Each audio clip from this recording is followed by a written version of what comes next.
சிறையில் அடைக்கப்பட்ட வரலாறுகள் ஏராளம் இருந்தாலும் சிறைகள் உடைக்கப்பட்ட சில வரலாறும் உண்டு. 1920ஆம் ஆண்டு காரைக்குடியில் பிறந்தவர்தான் ஐயா சின்ன அண்ணாமலை அவர்கள். காந்தியால் ஈர்க்கப்பட்ட மாபெரும் தலைவர்.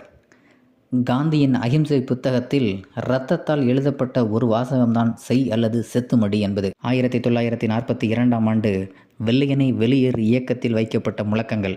இந்த முழக்கங்கள் ஒலித்தது தேவகோட்டை வரை. தேவகோட்டையில் போராட்டம் நடக்கும் என தெரிந்த ஆங்கிலேயர்கள் 144 தடை உத்தரவு பிறப்பித்தார்கள்.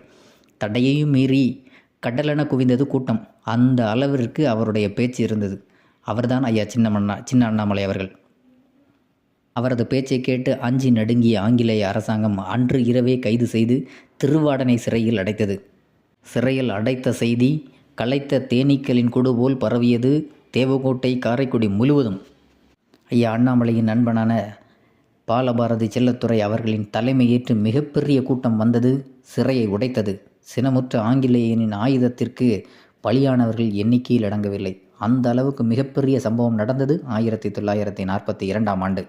இப்படிப்பட்ட ஒரு தலைவரை இந்த தேசம் இழந்தது 1980ஆம் ஆண்டு.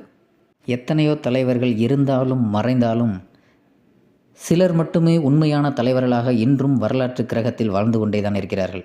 அப்படி ஒருவர் தான் ஐயா சின்ன அண்ணாமலை அவர்கள். வரலாற்றிலேயே ஒருவருடைய பேச்சுக்கு பயந்தது ஆங்கிலேயன் இவருக்காகத்தான்.